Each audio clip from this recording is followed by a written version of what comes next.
उस दुख में घबराने की जरूरत नहीं है। वो दुख हमें कहीं सुख का भान कराएगा, हमें सुख की अनुभूति कराएगा। वो दुख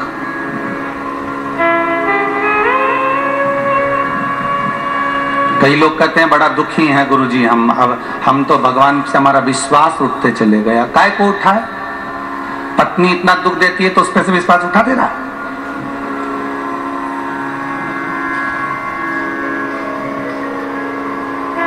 पुत्र इतना दुख दिया तो पुत्र पे से विश्वास उठा दे रहा? नहीं। पति ने कुछ कहा उस पे से विश्वास उठा दे रहा? नहीं। तो फिर परमात्मा से विश्वास कैसे उठाए हम परमात्मा पे से विश्वास कैसे उठा सकते हैं? अगर दुख मिला है तो इसमें परमात्मा का कोई दोष नहीं। मत बुरे कर्म कर बंदे वरना पछताएगा, भगवान की आंखों से तू बच नहीं पाएगा, तू बच नहीं पाएगा। ये हमारे कर्म के अनुसार हमें दुख मिल रहा है। हम जो पूर्व में कर आए हैं, अगर हमने बेकार कर्म किया तो भी हमको दुख मिलना है, अगर हमने अच्छा कर्म किया तो हमें कुछ रसगुल्ला मिल जाना, हमें कुछ अच्छा खाने को मिल जाना।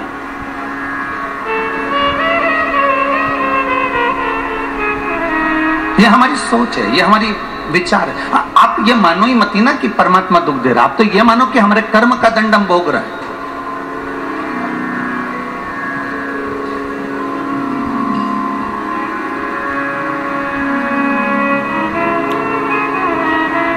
दुख मिला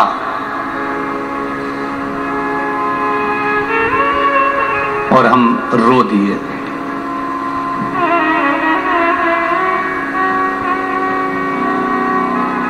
दुख में हमें प्रसन्नता होना चाहिए कि अब मेरा निखरने का समय आ गया। सोने को अब अग्नि में तपाना चालू करा है, अब मेरी कीमत बढ़ने वाली है। मैं रोऊं ना, मैं अपशब्द कहूं ना, मैं ताने दूं ना। आज कोई कह रहा था, कहा गुरुजी हम तो बहुत हार गए। परिवार वालों ने हमारे साथ ये करा, उसको गुस्सा भी आ रहा था और वो कह रहा था मैं हार गया। यदि आप हार गए हो तो आपको क्रोध आना ही नहीं चाहिए। दुख अच्छा इंसान बनाता है तो हार हमें विनम्रता प्रदान कराती है। हारने के बाद हमें क्रोध नहीं आना चाहिए। हमें दुनिया के लोगों से कंपटीशन नहीं करना कि कौन कितना आगे बढ़ रहा है, कौन ने कितना धन कमाया, कौन ने कितनी सत्ता कमाई, कौन क्या कर रहा है, कौन का वैभव कितना है, किस किस महाराज को कितना पूछा जाता है, कौन को कितना कहा जाता है, कौन किसका अच्छा है। हमें उससे कंपटीशन नहीं रखना।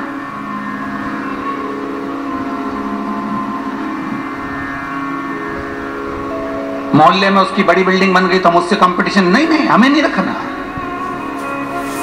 कंपटीशन वही करता है जिसके भीतर ईर्ष्या का भाव होता है। आप तो कर्म किए जाओ। पीटी उषा से पूछा गया तो दौड़ में इतनी आगे कैसे निकल जाती है, सबको हराकर सबसे पहला नंबर कैसे प्राप्त कर लेती है। ये दूसरे देश की प्रदेश की बच्चियां तेरे साथ दौड़ती हैं और वो पीछे रह जाती है और तू आगे कैसे बढ़ जाती है।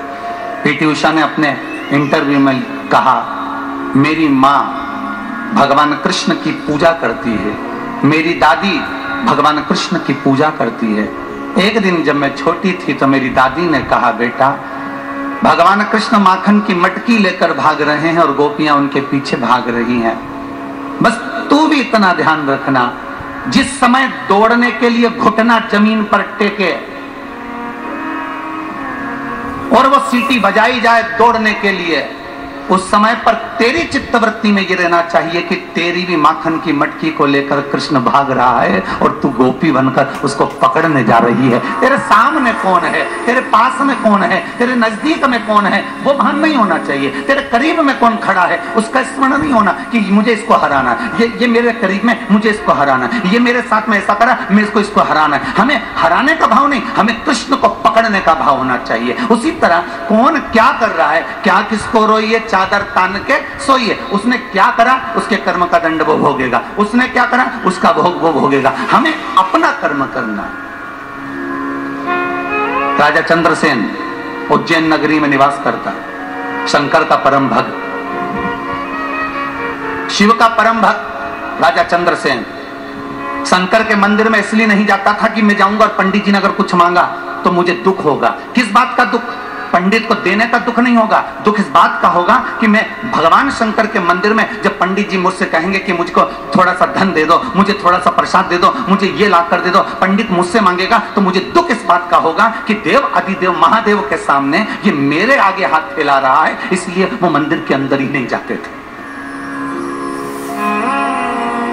उनकी पत्नी मंदिर में जाती थी तो राजा चंद्रसेन ने सेन की पत्नी ने कहा तुम मंदिर में क्यों नहीं जाते? राजा चंद्रसेन बताता नहीं था कि मंदिर के अंदर क्यों नहीं जाता।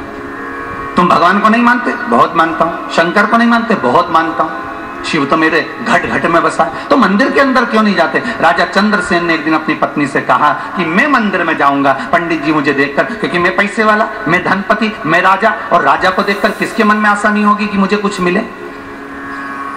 अगर किसी एक छोटी सी भूमि पूजन कराने के लिए अध्यक्ष जाता है, एक भूमि पूजन कराने के लिए नगर पालिका का अध्यक्ष जाए, कोई विधायक आ जाए, कोई सांसद आ जाए, कोई आमदार, कोई खासदार, कोई मंत्री आ जाए, तो पंडित जी पूजन कराने बैठते तो उनके मन में आता कि अगर आज ये मंत्री पूजन करा रहा है तो मुझे लगभग 2000-5000 तो मिलेंगे, क्योंकि भूमि पूजन करा रहा है।